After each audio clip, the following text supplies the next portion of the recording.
अस्सलाम वालेकुम। आज हम सेकंड लेक्चर क्लास 9 का स्टार्ट करेंगे, जिसका टॉपिक है ब्रांचेस ऑफ फिजिक्स। यहाँ पे हमारे पास फर्स्ट ब्रांच आपकी बुक में दी गई है mechanics, second heat, next sound, light, electricity and magnetism, atomic physics, nuclear physics, plasma physics and last is geophysics. One by one हम इसकी डिटेल पढ़ेंगे। सबसे पहले हम मैकेनिक्स को देखते हैं। मैकेनिक्स क्या होता है? मोशन ऑफ ऑब्जेक्ट, किसी भी बॉडी या ऑब्जेक्ट की मोशन, कि वो हरकत किस तरह से कर रही है, उसकी कॉजेज, उसकी वजह क्या है उसकी मोशन करने की। देन हम लास्ट में उसके इफेक्ट्स पढ़ेंगे कि उसके इफेक्ट्स मोशन करने की वजह से क्या क्रिएट होंगे। इसकी डेफिनेशन की तरफ चलते हैं।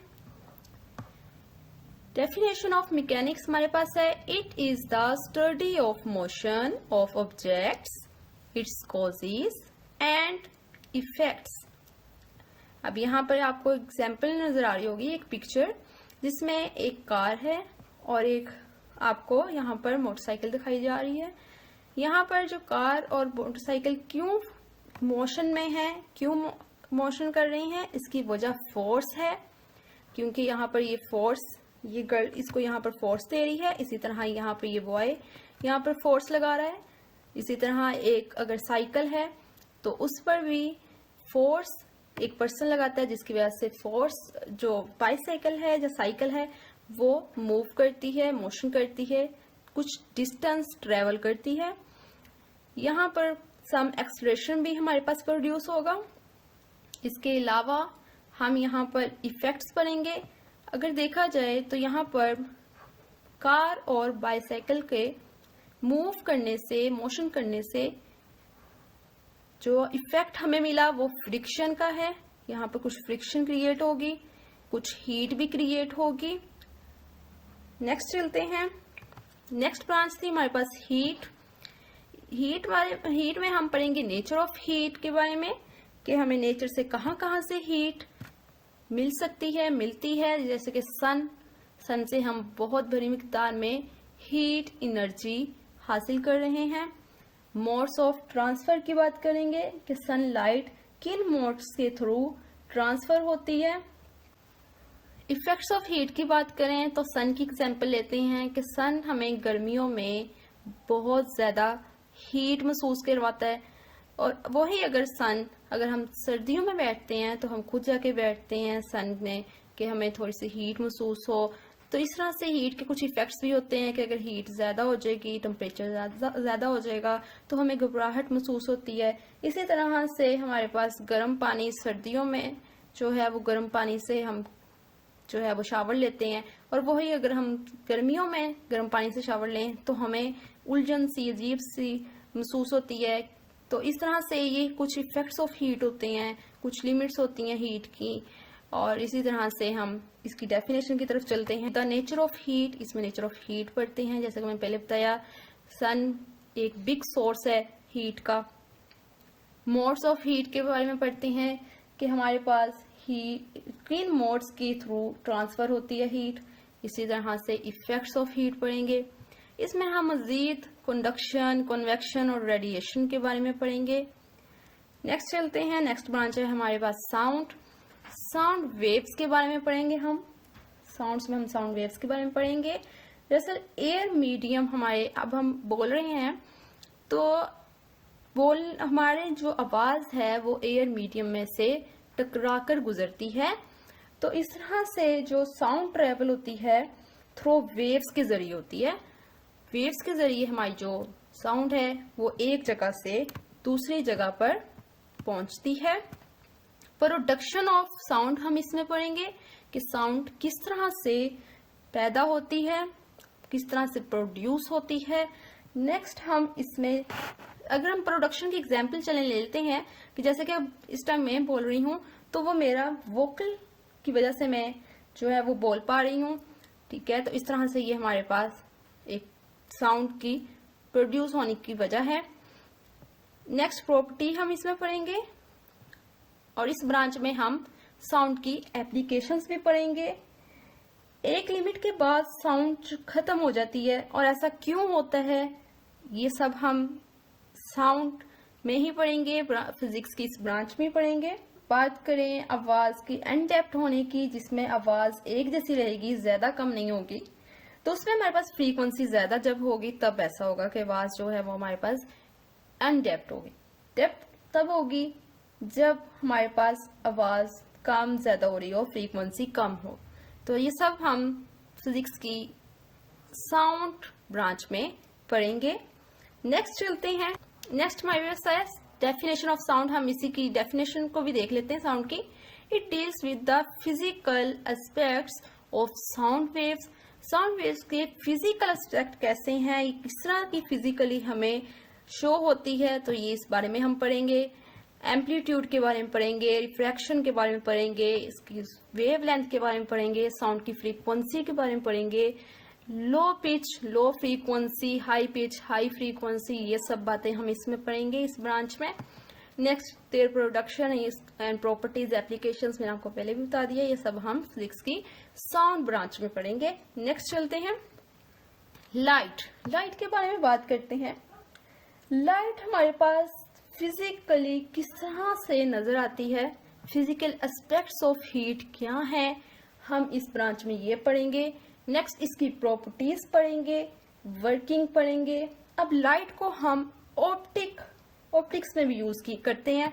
Use of optical instrument, optical instrument को यूज करते हुए हम ऑप्टिक्स में भी लाइट को यूज करते हैं।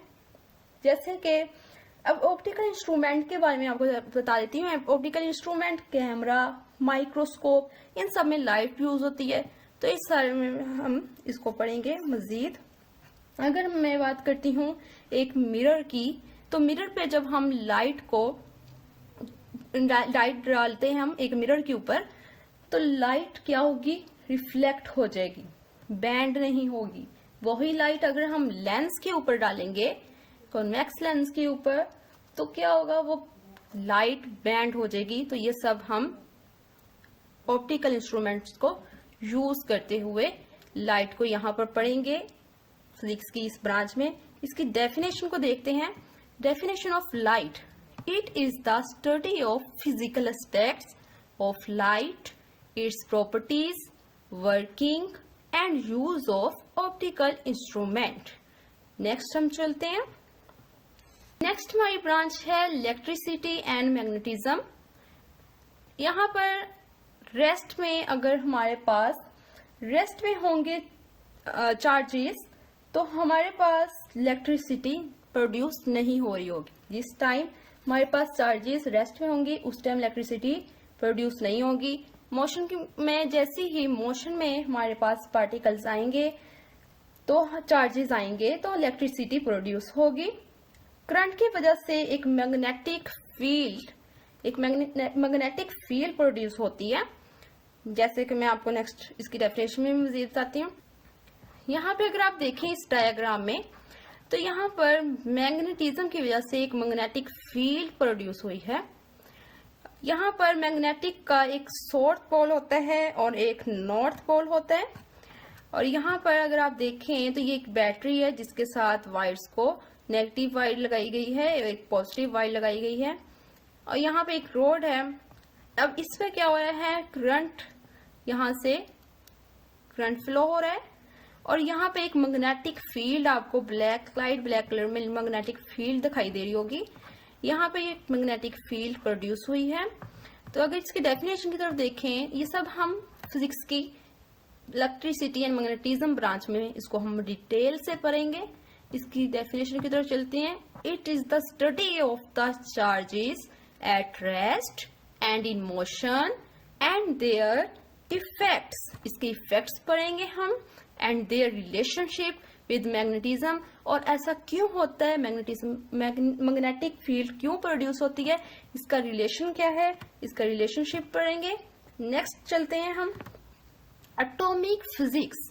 एटॉमिक से ही हमें पता चल रहा है कि इस ब्रांच में हम एटम्स को स्टडी करते हैं, एटम के स्ट्रक्चर को स्टडी करते हैं, एटम की प्रॉपर्टीज को स्टडी करते हैं। अगर हम स्ट्रक्चर की बात करें एटम के स्ट्रक्चर में हमारे पास प्रोटॉन, न्यूट्रॉन और न्यूक्लियस, और इस तरह से मजीद मैं आपको डेफिनेशन की तरफ लेके जाती हूँ।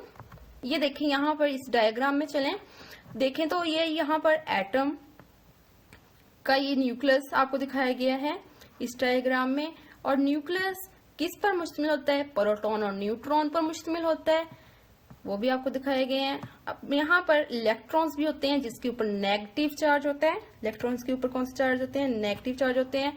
इसको हम पढ़ेंगे और इसको हम न्यूक्लियर फिजिक्स में मजीद डिटेल से पढ़ेंगे। बाकी आगे इसमें हमारे पास एटम का स्ट्रक्चर पढ़ा जाता है और उसकी प्रॉपर्टीज पढ़ी जाती हैं। डेफिनेशन को भी देख लेते हैं। It is the study of the structure and properties of atom. Next चलते हैं। नेक्स्ट है न्यूक्लियर फिजिक्स। न्यूक्लियर फिजिक्स में हम न्यूक्लाई के बारे में पढ़ेंगे। न्यूक्लाई में हम पढ़ेंगे कि एटम के अंदर इलेक्ट्रॉन्स होते हैं और इलेक्ट्रॉन्स पर नेगेटिव चार्ज होता है। यहाँ पर हम बिहेवियर के, इलेक्ट्रॉन के बिहेवियर के बारे में पढ़ेंगे। इलेक्ट्रॉन का बिहेवियर में हमारे पास क्या पढ़ेंगे कि नेगेटिव चार्ज को रिपेल करता है, पॉजिटिव चार्ज को रिपेल करता है। तो यहाँ पर हम पॉजिटिव और नेगेटिव चार्ज एक दूसरे को अट्रैक्ट करते हैं। ये सब बातें हम इसमें पढ़ेंगे। नेक्स्ट हम इसको प्रैक्टिकली भी देखेंगे। इसकी डेफिनेशंस की तरफ चलते हैं। तो डेफिनेशन में हमारे पास आ जाता है, डेफिनेशन ऑफ न्यूक्लियर फिजिक्स क्या है? It deals with the properties and behaviour of nuclei and the practicals with in the nuclei. यहाँ पे न्यूक्लियर फिजिक्स को इस डायग्राम में देखें तो न्यूक्लियर फिजिक्स में हम न्यूक्लियस के बारे में पढ़ेंगे। रेडियो एक्टिव हाफ लाइफ के बारे में इसको डिटेल से पढ़ा जाएगा। न्यूक्लियर फ्यूजन एंड फ्यूजन के बारे में पढ़ा जाएगा जो कि बहुत इंपॉर्टेंट है। और कॉस्मिक रेस के बारे में पढ़ा जाएगा। द स्टैंडर्ड मॉडल, एक ये जो न्यूक्लियर फिजिक्स है ये इसकी बहुत ज्यादा मांग है।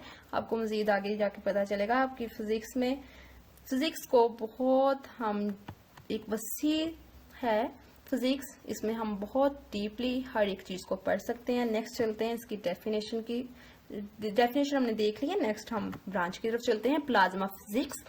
प्लाज्मा फिजिक्स दरअसल प्लाज्मा जो है वो सन से आता है। इसमें हमने अब तक जो देखा वो स्टेट ऑफ मैटर हमने देखा, सॉलिड, लिक्विड, गैस। अब जो प्लाज्मा है फोर्थ स्टेट ऑफ मैटर है। Plasma fourth state of matter है। हम इसमें प्लाज्मा की प्रोडक्शन देखेंगे कि प्लाज्मा किस तरह से बनता है, पैदा होता है, प्रोड्यूस कैसे होता है, प्रॉपर्टीज को देखेंगे। जब किसी गैस को हीट करें, बहुत ज्यादा हीट करें, तो एटम्स क्या करते हैं? इलेक्ट्रॉन्स को लूज करते हैं, जिसकी वजह से वो एटम एक बियर न्यूक्लाई बन जाता है और इस तरह से हमारे पास यहाँ पर प्लाज्मा प्रोड्यूस होता है। नेक्स्ट चलते हैं इसकी डेफिनेशन की तरफ। डेफिनेशन ऑफ प्लाज्मा फिजिक्स क्या है? It is the study of production properties of the ionic state of matter to the fourth state of matter. इसमें हम 1 स्टेट से लेके 4 स्टेट तक पढ़ेंगे। यहाँ पर आपको ये देखिए, solid, liquid, gas and 4th state of matter क्या है हमारे पास? प्लाज्मा। नेक्स्ट चलते हैं जियोफिजिक्स, जो कि लास्ट ब्रांच ऑफ फिजिक्स है आपकी 9th क्लास की बुक में। जियोफिजिक्स में हम, जियो का मतलब क्या होता है? जियो का मतलब अर्थ। जहां पे भी वर्ड जियो आ जाए आज समझ जाएं कि यहाँ पर अर्थ की बात की जा रही है। तो यहाँ पर हम इंटरनल स्ट्रक्चर पढ़ेंगे। किसका? Internal structure of earth. इसकी डेफिनेशन को देखते हैं। डेफिनेशन ऑफ जियोफिजिक्स हमारे पास क्या है? It is the study of the internal structure of the earth. यहाँ पर हम अल्लाह की कुदरत को पढ़ेंगे कि अल्लाह ने इस जमीन को किस तरह से बनाया। यहाँ पर हम लेयर्स को देखेंगे कि हमारी जमीन बाहर से तो हमें गोल नजर आती है, बट अंदर अगर हम इसको देखें तो बहुत सी लेयर्स के अंदर जो है वो बहुत से मादे पाए जाते हैं। यहाँ पे अगर आप इसकी फर्स्ट लेयर को देखें तो वो सॉलिड रॉक कहलाती है, जिसको क्रस्ट भी कहते हैं। अगर लिक्विड रॉक होती है, नेक्स्ट लिक्विड आयरन और निकल से बनी हुई होती है, और नेक्स्ट अगर इनर कोर को देखें हम तो वो सॉलिड आयरन एंड निकल से बनी होती है। इसको हम डिटेल से जियोफिजिक्स में पढ़ेंगे। उम्मीद है आपको आज की वीडियो बहुत अच्छी लगी होगी, कॉन्सेप्ट्स काफी हद तक क्लियर हो गए होंगे। Thanks for watching my video. Allah Hafiz.